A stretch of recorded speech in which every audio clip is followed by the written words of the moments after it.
மாணவ கண்மணிகள் அனைவருக்கும் என் அன்பார்ந்த வணக்கங்கள். மாணவ கண்மணிகள் அனைவரும் நலமாக உள்ளீர்களா?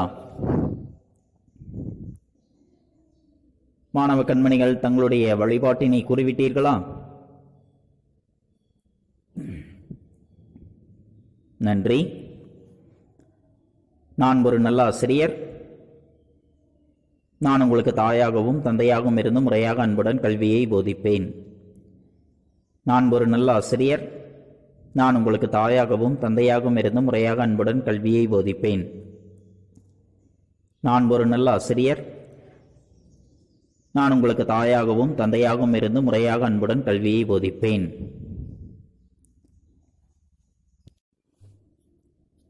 மாணவ கண்மணிகளை, நாம் நேற்று பார்த்த பாடப்பகுதியானது கெட்டுப்போன காய்கனி வகைகளை பற்றியதும், பழத்தோல் வகையை பற்றியதும், மணி வகையை பற்றியதும், இளம் பயிர் வகை பற்றியும் நேற்று நாம் பார்த்தோம்.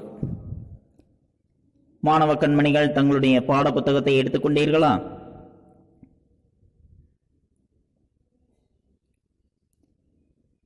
தங்களுடைய பாட புத்தகத்தில் பக்கம் எண் 6 எடுத்துக்கொள்ளுங்கள். நேற்று நாம் பார்த்த பாடப்பகுதியானது கெட்டுப்போன காய்கனி வகைகளை பற்றியது. அவை சூம்பல், சிவியல், சொத்தை, வெம்பல், அழியல், அழுகல், சொண்டு, கோட்டான்காய் அல்லது கூகைக்காய், தேரைக்காய், அல்லிக்காய், ஒல்லிக்காய் என்பது. பழத்தோல் வகையானது தொளி, தோல், தோடு, ஓடு, குடுக்கை, மட்டை, உமி, கொம்மை என்று வழங்கப்படுகின்றன. மணிவகை. மணிவகை என்பது கூளம், பயறு, கடலை, விதை, காள், முத்து, கொட்டை, தேங்காய், முதிரை என்று அழைக்கப்படுகின்றது.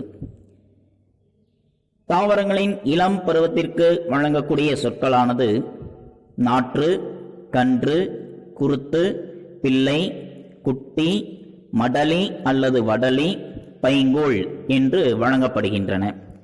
இவற்றை பற்றித்தான் நாம் நேற்றைய பாடப்பகுதியில் கண்டோம். இதில் மாணவர்களுக்கு ஏதேனும் ஐயம் ஏற்பட்டிருக்காது என எண்ணுகின்றேன். இவற்றுள் எவையேனும் ஐயமாக உள்ளதா? நன்றி. வேம்பு, ஆமணக்கு முதலியவற்றினுடைய வித்து எவ்வாறு அழைக்கப்படுகின்றது?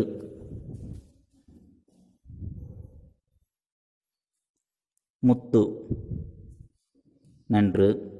நெல், கத்தரி முதலியவற்றினுடைய இளநிலை நாற்று. நன்று. சொத்தை என்பது எத்தகைய காய்களுக்கு வழங்கக்கூடிய பெயரானது? புழு பூச்சி அரித்த காய் அல்லது கனி. நன்று. நன்றாக புரிந்து கொண்டீர்கள் என எண்ணுகின்றேன்.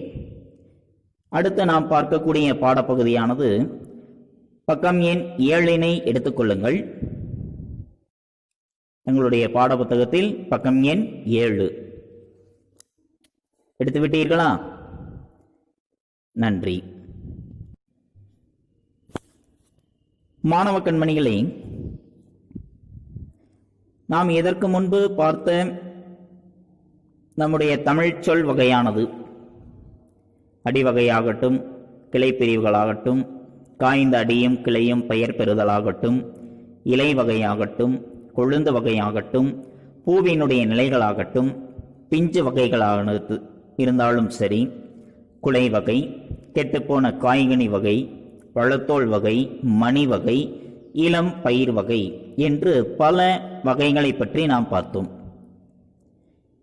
இதற்கு முன்பாக நாம் ஒவ்வொரு வகைகளையும் பார்க்கும் பொழுது அவற்றிற்கு ஒரு குறிப்பிட்ட பெயரை வைத்துதான் நாம் அழைத்திருப்போம். ஆனால் இன்று அவை பல பிரிவுகளாக இருக்கின்றது என்பதை நாம் அறிந்து கொண்டோம். அதே போலதான் ஒரு மொழியானது பொதுமக்களாலும் அதனுடைய இலக்கியம் குல மக்களாலும் அமையப்பெறும். ஒரு மொழி, உலகில் பல்வேறு மொழிகளானது இருக்கின்றன. ஏறத்தாழ 6000க்கும் மேற்பட்ட மொழிகள் என்பது இவ்வுலகில் இருக்கின்றன. ஒவ்வொரு மொழியும் அதனை பேசக்கூடிய பொதுமக்களாலும் அந்த மொழியில் அமையப்பட்டிருக்கக்கூடிய இலக்கியங்களானது அதில் இடம்பெற்றிருக்கக்கூடிய மக்களாலும் அமையப்பெறுகின்றது.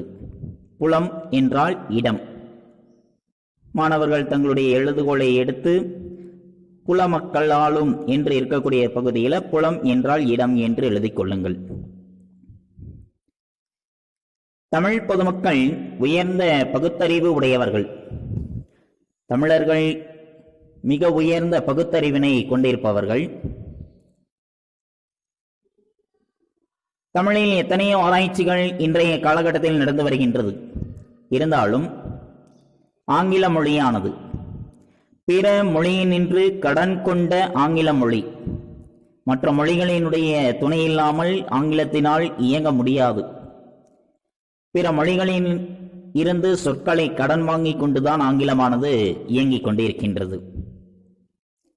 அத்தகைய ஆங்கில மொழியிலும் சரி, ஆங்கிலத்தில் எழுதப்பட்டிருக்கக்கூடிய நூல்களிலும் சரி, தாவரங்கள் அவற்றினுடைய இலைகளை குறிக்க லீஃப் என்ற ஒரே ஒரு சொல் மட்டும்தான் இருக்கின்றது. தாவரங்களினுடைய இலைகளை குறிக்க லீஃப் என்ற அந்த ஆங்கில சொல் ஒரே ஒரு சொல் மட்டும்தான் இருக்கின்றது.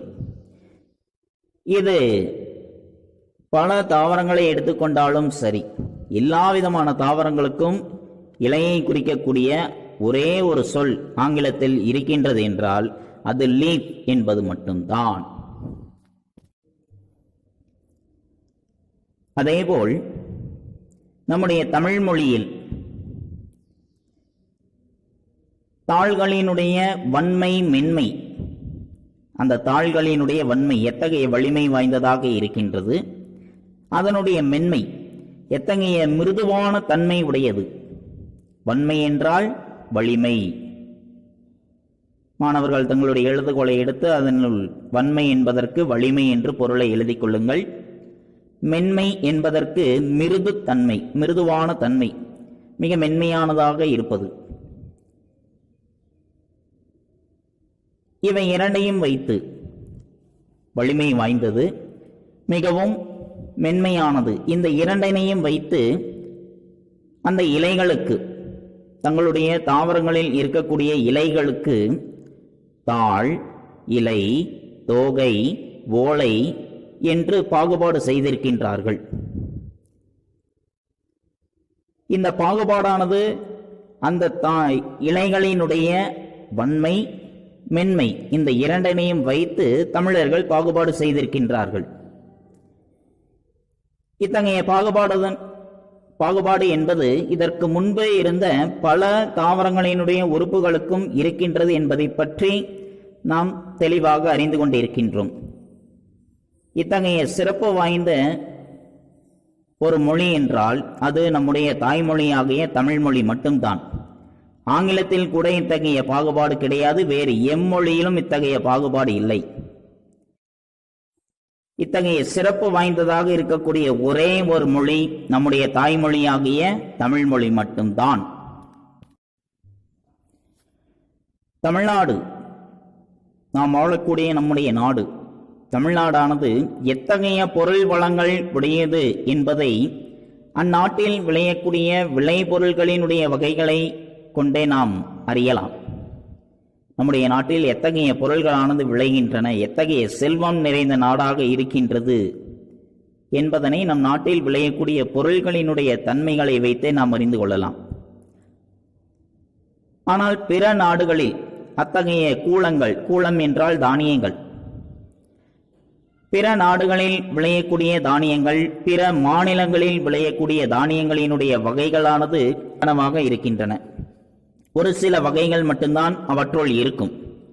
ஆனால் தமிழ்நாட்டில் இருக்கக்கூடிய தானியங்களினுடைய வகைகளானது பல வகைகளை உடையனவாக இருக்கின்றன. உதாரணத்திற்கு நாம் கோதுமையை எடுத்துக்கொள்கின்றோம். கோதுமை என்பதில் எத்தனை வகைகள் இருக்கின்றன என்று நாம் பார்த்தால் ஒரு சில வகைகள் மட்டும்தான்.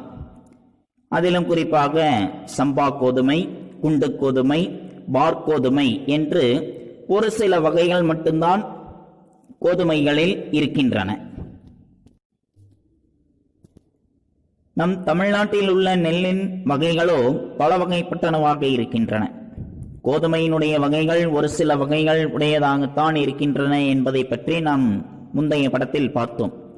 ஆனால் தமிழ்நாட்டில் இருக்கக்கூடிய நெல்லினுடைய வகைகளானது செந்நெல், வெண்ணெல், கார்நெல், சம்பா, மட்டை, கார் என்று பல வகைகளை உடைய நெல்களானது நம்முடைய தமிழ்நாட்டில் விளைந்திருக்கின்றன.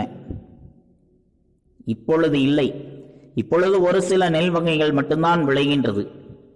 ஆனால் நம்முடைய பண்டைய தமிழர்கள் வாழ்ந்த காலகட்டத்தில் பல நெல் வகைகளானது விளைந்திருக்கின்றன. ஏராளமான நெல் வகைகள் தமிழ்நாட்டில் விளைந்திருக்கின்றன.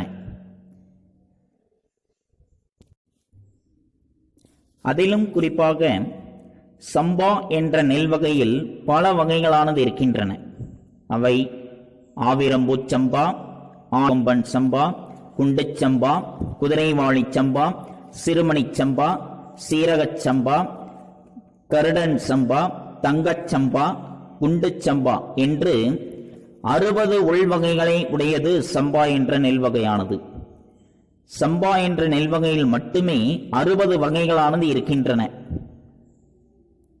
இதிலிருந்தே நம்முடைய தமிழ்நாட்டினுடைய பொருள் வளம் எத்தகையதாக இருக்கின்றது என்பதை நீங்கள் அறிந்திருப்பீர்கள். சம்பா என்பதில் மட்டுமே 60 வகைகள் என்றால் செந்நெல், வெண்ணெல், கார்நெல், மட்டை, கார் என்று இருக்கக்கூடிய நெல் வகைகளில் எத்தனை உள்வகைகள் அடங்கியிருக்கும் என்பதை நீங்களே எண்ணி பார்த்துக் கொள்ளுங்கள். ஏறத்தாழ 200க்கும் மேற்பட்ட நெல் வகைகள் நம்முடைய நாட்டில் விளைந்திருக்கின்றன. அந்த அளவிற்கு பல்வேறு விதமான நெல் வகைகளை விளைந்திருக்கக்கூடிய ஒரு நாடாக நம்முடைய தமிழ்நாடானது இருந்திருக்கின்றது. இது நம்முடைய தமிழ்நாட்டிற்கும் நம்முடைய தமிழர்களுக்கும் இருக்கக்கூடிய ஒரு சிறப்பு என்றே நாம் கருதலாம். மாணவர்களே, அடுத்து நாம் பார்க்கக்கூடியது சிறு கூளங்கள், சிறு தானியங்கள். தமிழ்நாட்டில் விளைந்திருக்கக்கூடிய சிறு தானியங்கள் எவை எவை என்பது, அவை வரகு, காடைக்கன்னி, குதிரைவாளி என்ற சிறு தானியங்கள். இவை தமிழ்நாட்டில் மட்டும்தான் விளைந்திருக்கின்றன. வேறு மாநிலங்களிலோ வேறு நாட்டிலோ அவை விளைவது இல்லை. தமிழ்நாட்டில் மட்டுமே விளையக்கூடியதாக இருக்கக்கூடிய சிறு தானியங்கள் வரகு, காடைக்கன்னி, குதிரைவாளி என்பது. தமிழ்நாட்டில் இருக்கக்கூடிய பருவநிலையும் இங்கு இருக்கக்கூடிய மண்வகையும் அவற்றிற்கு ஏற்றதாக இருக்கின்ற காரணத்தினால் அவை நம்முடைய நாட்டில் மட்டும்தான் விளைந்திருக்கின்றன. இவை நாம் பார்த்திருக்கவும் மாட்டோம். யாராவது வரகு, காடைக்கன்னி, குதிரைவாளி போன்ற சிறுதானியங்களை பார்த்திருக்கிறீர்களா? அதுவும் அரியதாகத்தான் இருக்கும். ஒரு சிலர், அவரோ ஒருவர் இருவர் மட்டும்தான் பார்த்திருப்பீர்கள். அவற்றை நீங்கள் பார்க்க வேண்டும், அவை எவ்வாறு இருக்கும் என்பதனை அறிந்து கொள்ள வேண்டும் என்பதற்காகத்தான் அவற்றினுடைய படங்களை நான் உங்களுக்கு அளித்திருக்கின்றேன். அதனுடைய படங்களை பார்த்துக் கொள்ளுங்கள். உங்களுடைய தாத்தா பாட்டிகள் அவர்கள் அதனை அறிந்திருப்பார்கள் என எண்ணுகின்றேன். அவர்களிடம் கேட்டு பார்த்தீர்கள் என்றால் அவர்கள் அதனை சாப்பிட்டு கூட இருப்பார்கள். அந்த வரகு, காடைக்கன்னி, குதிரைவாளி போன்ற உணவு வகைகளை அவர்கள் சாப்பிட்டு இருப்பார்கள். கேட்டு பாருங்கள். அதில் காடைக்கன்னி என்பது தற்பொழுது வரக்கூடிய குழந்தைகளுக்கான உணவுப் பொருட்களில் இருக்கக்கூடிய ஓட்ஸ் என்ற வகையை சார்ந்தது. அது நம்முடைய நாட்டில் விளையக்கூடியது. அந்த ஓட்ஸ் என்ற உணவு வகையில் யார் தயாரிக்கின்றார்கள் என்றால் வெளிநாட்டினர் அல்லது வெளி மாநிலத்தவர். அவர்கள் தயாரித்திருப்பார்கள். அந்த உணவுப் பொருள் இருக்கக்கூடிய அந்த பையினை எடுத்து பார்த்தீர்கள் என்றால் அது எங்கே தயாரிக்கப்பட்டது என்றால் ஒன்று வெளிநாடாக இருக்கலாம் அல்லது வெளி மாநிலமாக இருக்கலாம். ஆனால் அதில் விளைந்த நிலம் எங்கே என்றால் நம்முடைய தமிழ்நாட்டில். நம்முடைய முன்னோர்கள் விளைவித்த பொருள்கள் வெளிநாட்டிற்கு சென்று மீண்டும் நமக்கே அது உணவுப் பொருளாக வருகின்றது. நம்மிடமே அவற்றை விற்பனை செய்கின்றார்கள். முன்பிருந்த நிலை என்ன, இப்பொழுது இருக்கக்கூடிய நிலை என்ன என்பதை நீங்களே எண்ணி பாருங்கள். நம்முடைய பண்டைய தமிழர்கள் எப்படி வாழ்ந்தார்கள், இப்பொழுது நாம் எப்படி வாழ்ந்து கொண்டிருக்கின்றோம் என்பதையும் சற்று எண்ணி பாருங்கள். பழங்காலத்தில் விளைந்த அளவிற்கு பொன்னும் மணியும் முத்தும் பவளமும் இன்று விளையாவிடினும் அருமையான கூலங்களும் சிறு கூலங்களும் இன்றும் தென்றமிழ் நாட்டில் விளைந்து வருவது கண்கூடு. பழங்காலத்தில் விளைந்திருக்கக்கூடிய அளவிற்கு பொன் மணி முத்து பவளம் இன்றைய காலகட்டத்தில் அவை விளைந்திருக்கவில்லை என்றாலும் சரி, மிக அருமையான தானியங்கள், சிறு சிறு தானியங்கள் இவை இன்றும் கூட நம்முடைய தென்தமிழ் நாட்டில் விளைந்து வருவது கண்கூடாக நாம் பார்க்கின்றோம்.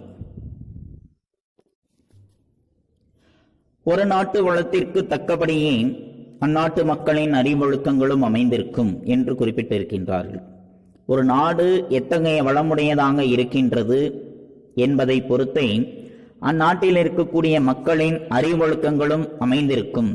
அவர்கள் எத்தகைய அறிவினை உடையவர்களாக இருப்பார்கள், எத்தகைய ஒழுக்கத்தினை உடையவர்களாக இருப்பார்கள் என்பதை எதனை வைத்து கணக்கிடுகின்றார்கள் என்றால், அந்நாட்டினுடைய வளம், எத்தகைய பொருள் வளம் உடையதாக இருக்கின்றது அந்நாடு என்பதை வைத்துதான் கணக்கிடுகின்றார்கள். நம்முடைய நாட்டின் தனிப்பெரும் வளத்தினாலேயே பண்டைய தமிழ் மக்கள் தனிப்பெரும் நாகரிகத்தை உடையவராக இருந்திருக்கின்றனர் என்பதை நாம் அறிந்து கொள்ள வேண்டும். ஏனென்றால் அந்த அளவிற்கு ஏராளமான பொருள் வளங்களை உடையதாக இருந்தது நம்முடைய நாடு. ஏராளமான பொருள் வளம் உடையதாக இருந்தாலும் தங்களுக்கென்று ஒரு தனிப்பெரும் நாகரிகத்தை உடையவர்களாக இருந்தார்கள். அவர்களுடைய நாகரிகமானது பலதரப்பட்டதாக இருந்தது. விருந்து, ஈகை, பொறை, கொடை, தானம், தவம், கல்வி, கேள்வி என்று பல்வேறு வகைகளில் சிறந்தவர்களாக இருந்தவர்கள் நம்முடைய பண்டைய தமிழ் மக்கள். புகழ் என்று வந்தால் அதற்காக தன்னுடைய உயிரை இழக்கவும் தயாராக இருந்தனர். அதே சமயத்தில் பழி என்று வந்தால், இந்த உலகத்தையே நான் உனக்கு தருகின்றேன், இந்த பழியை ஏற்றுக்கொள் என்று யாராவது கூறினார்கள் என்றால், எனக்கு இந்த உலகமே வேண்டாம், நான் அந்த பழி சொல்லை ஏற்க மாட்டேன் என்று மறுத்து கூறினார்கள். அத்தகைய சிறப்பு மிக்கவர்களாக இருந்தவர்கள் நம்முடைய பண்டைய தமிழர்கள். ஆனால் இன்றைய காலகட்டத்தில் என்ன நிலையானது இருக்கின்றது என்பதை நான் சொல்ல வேண்டிய அவசியமில்லை, அதனை நீங்களே உணர்ந்திருப்பீர்கள். அதனையும் சற்று எண்ணி பாருங்கள். எந்த அளவிற்கு புகழ் பெற்றவர்களாக, செல்வம் மிக்கவர்களாக, தனிப்பெரும் நாகரிகத்தை உடையவர்களாக நம்முடைய பண்டைய தமிழ் மக்கள் இருந்திருக்கின்றார்கள் என்பதை மாணவர்கள் சற்றே எண்ணி பார்த்துக் கொள்ளுங்கள். திருந்திய மக்களை மற்ற உயிரினின்றும் பிரித்து காட்டுவது மொழியாதலின், அதுவே ஒரு நாட்டாரின் அல்லது இனத்தாரின் நாகரிகத்தை அளந்தறிவதற்கும் சிறந்த வழியாக இருப்பது. ஒரு பொருளை கூர்ந்து நோக்கி அதனுடைய நுண் பாகுபாடு செய்து அவற்றிற்கேற்ப பருப்பொருட்சொற்களும் நுண்பொருட்சொற்களும் அமைத்துக் கொள்வது சிறந்த மதிநுட்பமும் பண்பாடுமுடைய மக்கட்கே இயலும். மற்ற உயிர்களிலிருந்து பிரித்து காட்டுவது எதுவென்றால் மொழி என்பது. ஓரறிவு, ஈரறிவு, மூவறிவு, நாலறிவு, ஐந்தறிவு, ஆறறிவு என்று உயிரினங்களானது இருக்கின்றன. அதில் மனிதனை மற்ற உயிர்களிடமிருந்து வேறுபடுத்தி காட்டுவது எதுவென்றால் அது மொழி ஒன்றுதான். மற்ற உயிரினங்களுக்கு அத்தகைய மொழி என்பதும் இல்லை. அவை தங்களுடைய ஒளிகள் மூலமாக தங்களுடைய கருத்துக்களை பரிமாறிக்கொள்கின்றன. நாம் பேசுவதன் மூலமாக நம்முடைய கருத்துக்களை பரிமாறிக்கொள்கின்றோம். அப்படி நாம் பேசுவதற்கு நமக்கு உறுதுணையாக இருக்கக்கூடியது அவரவர்களினுடைய மொழியானது. அந்த மொழிதான் ஒரு நாட்டாரின் அல்லது இனத்தாரின் நாகரிகத்தை அளந்தறிவதற்கு, எத்தகைய நாகரிகத்தை உடையவர்களாக அத்தகைய நாட்டினர் அல்லது இனத்தினர் இருந்திருக்கின்றார்கள் என்பதை அறிவதற்குரிய ஒரு சிறந்த வழியாக இருப்பது அவர்கள் பேசுகின்ற மொழி என்பது. ஒரு பொருளினை மிகவும் கூர்ந்து நோக்கி நுட்பமாக அப்பொருளை ஆராய்ந்து அதனுள் என்ன பாகுபாடு இருக்கின்றது என்பதை அறிந்து அதற்கேற்றவாறு பல பொருட்சொற்களையும் அதனுடைய நுண்பொருட்சொற்களையும் அமைத்துக் கொள்வது மிகச்சிறந்த மதிநுட்பமும் பண்பாடும் உடைய மக்களுக்கு மட்டுமே இயன்றதாக இருக்கக்கூடியது. ஒரு பொருளை பார்க்கின்றோம், அந்த பொருளினுடைய தன்மை எத்தகையதாக இருக்கின்றது என்பதை ஆராய்ந்து அதனுள் என்ன பாகுபாடு இருக்கின்றது என்பதை அறிந்து அந்த பாகுபாட்டினை வைத்து அவற்றினுடைய வேறுபாட்டிற்கு பல பெயர்களை வைத்திருக்கின்றார்கள். அதனைத்தான் நம் தேவனே பாவாணர் மொழி ஞாயிறு, மொழிகளுக்கெல்லாம் ஞாயிறாக கருதப்படுபவர் தேவனைய பாவாணர் நமக்கு அவற்றை பிரித்து கொடுத்திருக்கின்றார் தன்னுடைய தமிழ் சொல் வளம் என்ற கட்டுரை தொகுப்பில் இருந்து. ஏன் இவற்றிற்கு இவ்வாறு பெயர் வைத்திருக்கின்றார்கள் என்பதை நாம் இப்பொழுதுதான் அறிந்திருக்கின்றோம். இவ்வாறு இருந்தால்தான் இதற்கு இந்த பெயர், இப்படி இருந்தால்தான் இதற்கு இத்தகைய பெயர் என்பதை நாம் இப்பொழுதுதான் அறிந்திருக்கின்றோம். அத்தகைய தன்மை உடையது யாரால் மட்டும்தான் இயலும் என்றால் சிறந்த மதிநுட்பம், மிகச்சிறந்த அறிவு நுட்பமும் பண்பாடும் உடைய மக்களால் மட்டும்தான் இவற்றை அறிந்து கொள்ள இயலும்.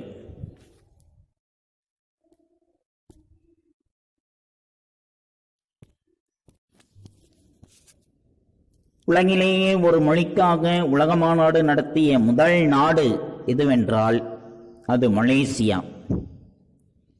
முதலாக ஒரு மொழிக்காக உலக மாநாடு என்பதை நடத்திய நாடு எதுவென்றால் அந்நாடு மலேசியா. அந்நாட்டில் அம்மாநாட்டிற்குரிய முதல் மொழியாக இருந்தது எம்மொழிக்காக அந்த முதல் உலக மாநாடு நடைபெற்றது என்றால் அத்தகைய மொழியானது நம்முடைய தாய்மொழியாகிய தமிழ் மொழிதான். நம்முடைய தாய்மொழியாகிய தமிழ் மொழிக்கு முதலில் உலக மாநாடு நடத்தியிருக்கின்றார்கள். அது எங்கு நடத்தப்பட்டது என்றால் மலேசியாவில் நடத்தப்பட்டது. எப்பொழுது நடத்தப்பட்டது என்றால் 1966 அம்மாநாடு நடத்தப்பட்டது. இத்தகவலை நமக்கு கொடுத்தவர் பன்மொழி புலவர் க. அப்பாத்துரையார் என்பவரின் தகவலை நமக்கு தந்திருக்கின்றார்.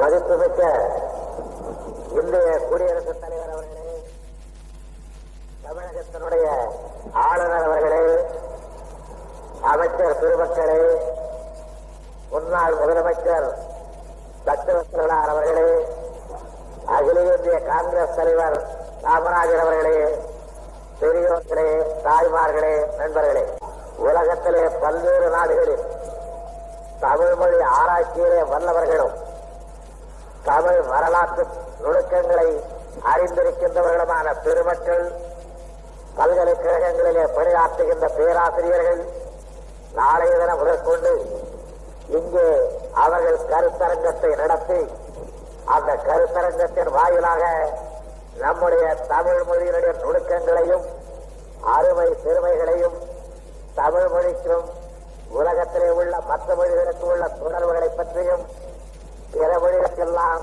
அதற்கான ஆதாரங்களை பற்றியும் கருத்தரங்கத்திலே விவாதிக்க இருக்கின்றார்கள். அவர்கள் எடுத்துச் சொல்ல இருக்கின்ற நற்கருத்துக்கள் நமக்கு பல காலமும் பயனளிக்கத்தக்கதாகவும் அந்த தமிழ் மொழியினுடைய ஏற்றத்திற்கும் வாழ்வுக்கும் வளத்திற்கும் வழிகோலுவதாக அமையும் என்பதில் எள்ளளவும் ஐயப்பாடு இல்லை. இதுதான் என்னுடைய தலைமை உரை என்பதையும் தெரிவித்து விடைபெறுகின்றேன். வணக்கம்.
சிக்காகோவில் முப்பெரும் விழா.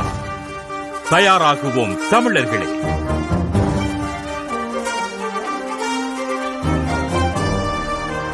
இன்னொரு மகிழ்வு கூடலுக்கு வித்திட்டிருக்கிறது சிக்காகோ நகரம்.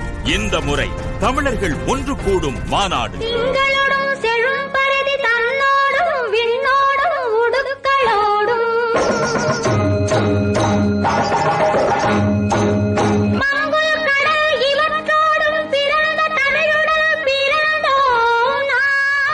ஆம், உலகத் தமிழ் ஆராய்ச்சி மாநாடு 2019 ஆண்டு இங்குதான் நடக்க இருக்கிறது.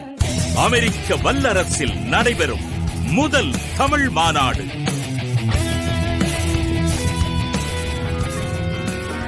தமிழுக்கு அமுதென்று பேர்.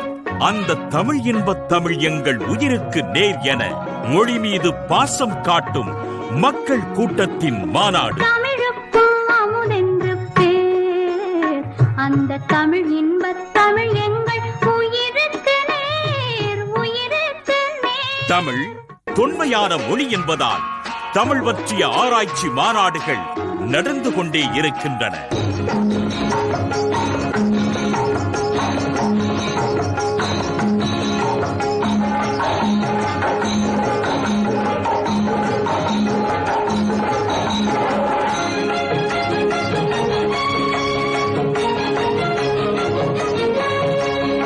மலேசியா, இந்தியா, பிரான்ஸ், இலங்கை, மொரிஷியஸ் ஆகிய நாடுகளில் 9 உலகத் தமிழ் ஆராய்ச்சி மாநாடுகள் நடந்தேறி உள்ளன.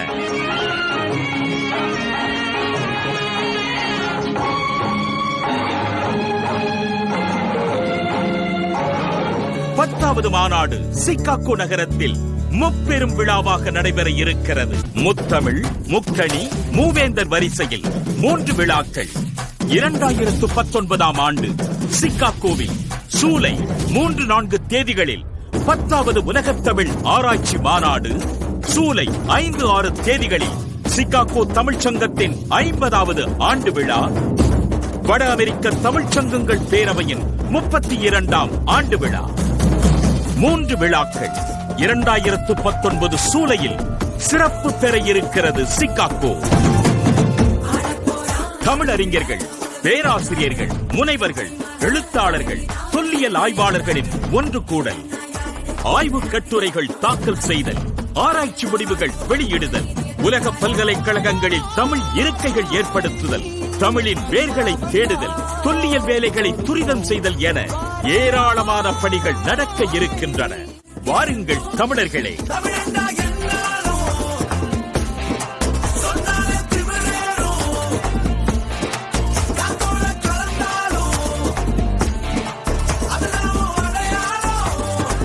தமிழர் என்று உரக்கச் சொல்லுவோம் இந்த தரணியில் உள்ளவர்களுக்கெல்லாம்.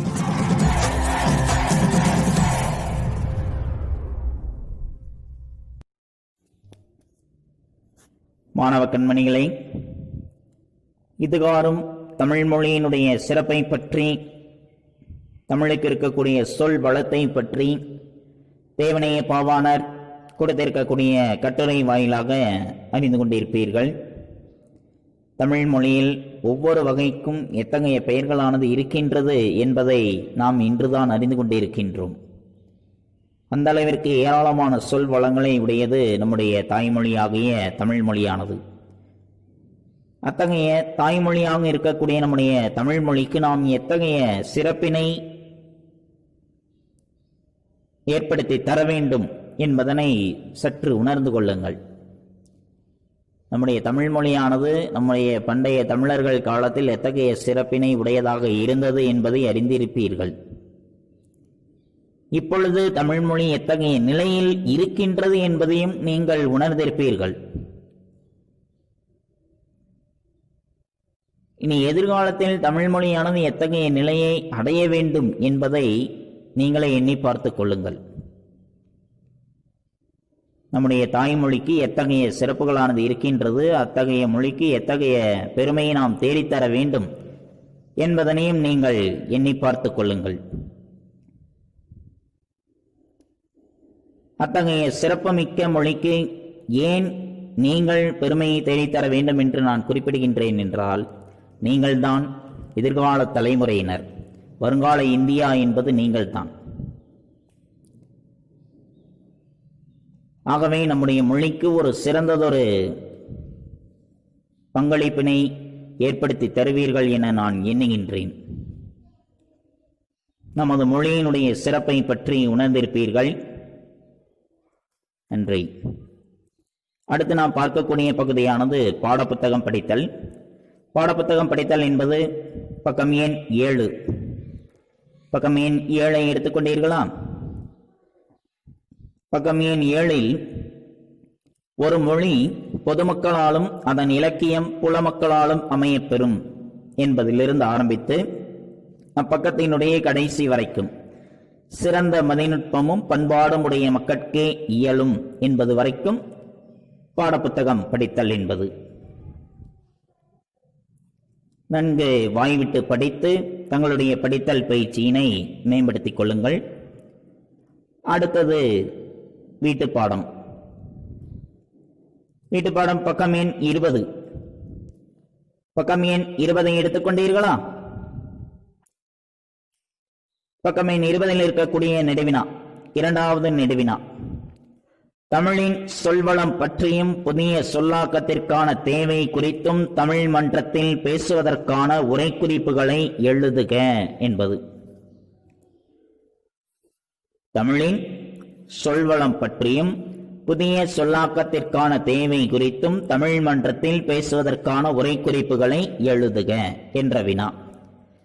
அந்த வினாவிற்குரிய விடையானது உங்களுடைய கோனார் தமிழ் உரை எடுத்துக்கொள்ளுங்கள். கோனார் தமிழ் உரை எடுத்துக்கொண்டீர்களா? கோனார் தமிழ் உரையில் பக்கம் எண் 11. பக்கம் எண் 11 எடுத்துக்கொண்டீர்களா? அதில் இருக்கக்கூடிய வினாதான் தமிழின் சொல்வளம் பற்றியும் புதிய சொல்லாக்கத்திற்கான தேவை குறித்தும் தமிழ் மன்றத்தில் பேசுவதற்கான உரைக்குறிப்புகளை எழுதுக என்பது. அந்த வினாதான் வீட்டுப்பாடம். முழுவதும் எழுத வேண்டியதில்லை, முதல் பத்தி மட்டும் எழுதிக் கொள்ளுங்கள். முதல் பத்தி மட்டும் எழுதிக் கொள்ளுங்கள், ஆனால் முழுமையும் படித்துக் கொள்ளுங்கள். எழுதுவது முதல் பத்தி மட்டும்தான், படிப்பது என்பது அந்த வினா முழுமையும்.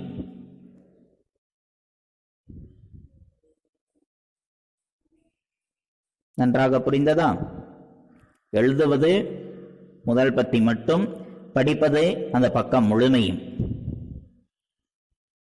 தங்களுடைய எழுத்து பயிற்சியையும் சற்று மேம்படுத்திக் கொள்ளுங்கள்.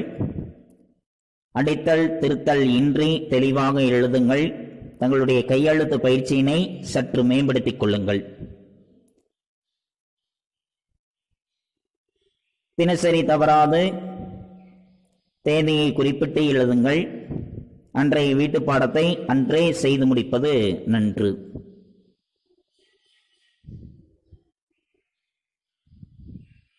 நன்றி, வணக்கம்.